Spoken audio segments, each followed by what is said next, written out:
നമസ്കാരം.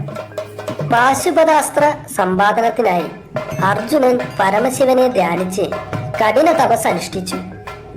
തപസ്സിന്റെ പാരമ്യത്തിൽ സ്വതവേ ക്ഷിപ്രപ്രസാദിയായ ഭഗവാൻ അർജുനന് അഭീഷ്ടവരം നൽകുവാൻ അമാന്തിക്കുന്നത് കണ്ട് പാർവതി ദേവി പരിഭവിച്ചു.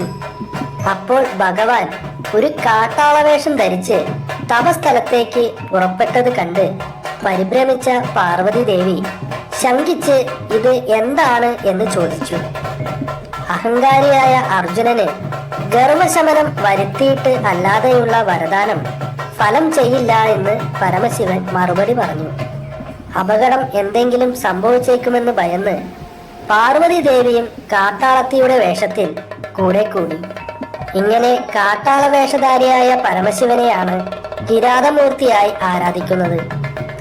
വനവാസത്തിനിടെ ദേവിയുടെ വേടരൂപം കണ്ട് മോഹിതനായി തീർന്ന പരമശിവന് പാർവതി ദേവിയിൽ ജനിച്ച പുത്രനാണ് വേട്ടയ്ക്കൊരു മകൻ ദൈവത്താർ.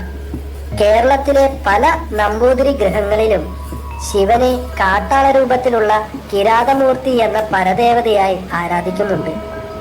വേട്ടയ്ക്കാരൻ എന്ന രൂപത്തിലും കിരാതസൂനു അഥവാ വേട്ടയ്ക്കൊരു മകൻ എന്ന രൂപത്തിലും സങ്കല്പിച്ച് പൂജിക്കാറുണ്ട്.